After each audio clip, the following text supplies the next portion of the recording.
heard a few different friends being like, I'm very confident. Yeah. And then I heard some friends who were like, ooh, now that we're going past 300, I'm not sure. So, what would the next number be? Miles. 286. Do we agree with Miles? Yeah. Yes. How did you know that that was the correct answer?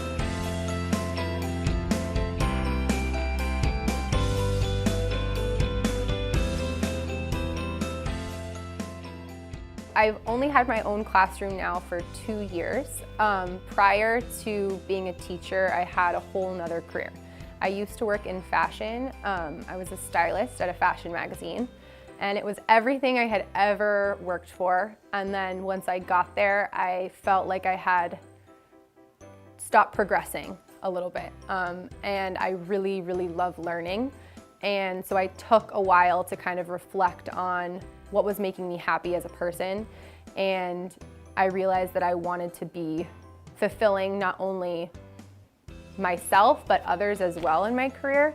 And so I started substituting to see if I liked it. And eventually I ended up getting my master's and becoming a teacher. And I absolutely love it. It's the perfect job for me. And I never in a million years thought I would become a teacher, but I love every single day of it.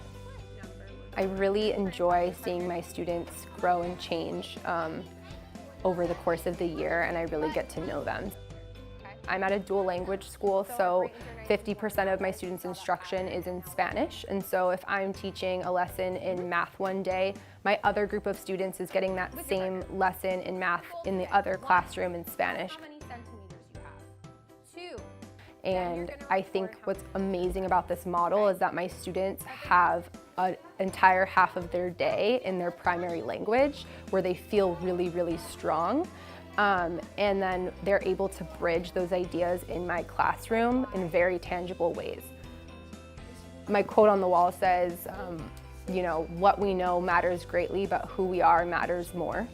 And I, above all, want my students to be kind and empathetic to each other and, you know, understand that their choices affect every other person in this classroom.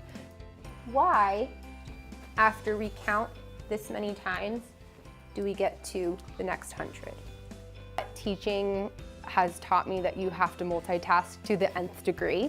And when you're talking to one person, there can be a million other things going on. And I've become very aware of my students, and I know when there are things going on or issues going on, how to resolve them. But you have to kind of always be on your toes. I would very proudly say that I'm a teacher. I think that oftentimes it can be a thankless job. I mean, there's so many things that are hard about it. You need to be here early. You definitely do not work from your salaried hours. You work way beyond that. But the relationships that I build with my students and their families are invaluable to me. I'm excited to come to work every day, and I get to do so many different things.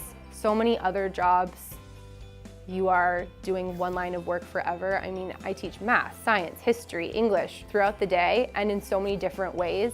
There is not a day that goes by where I haven't learned something or done something different. And it keeps me coming to work every day happy and excited.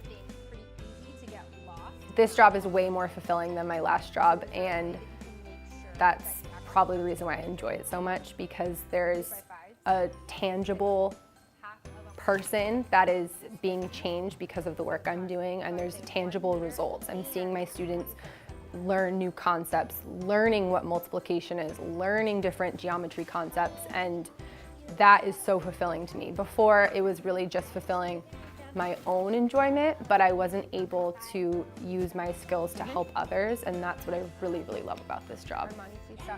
I love the fact that I can challenge myself as much as I want in this job, and I can change as much as I want in this job, and I can be very, very creative.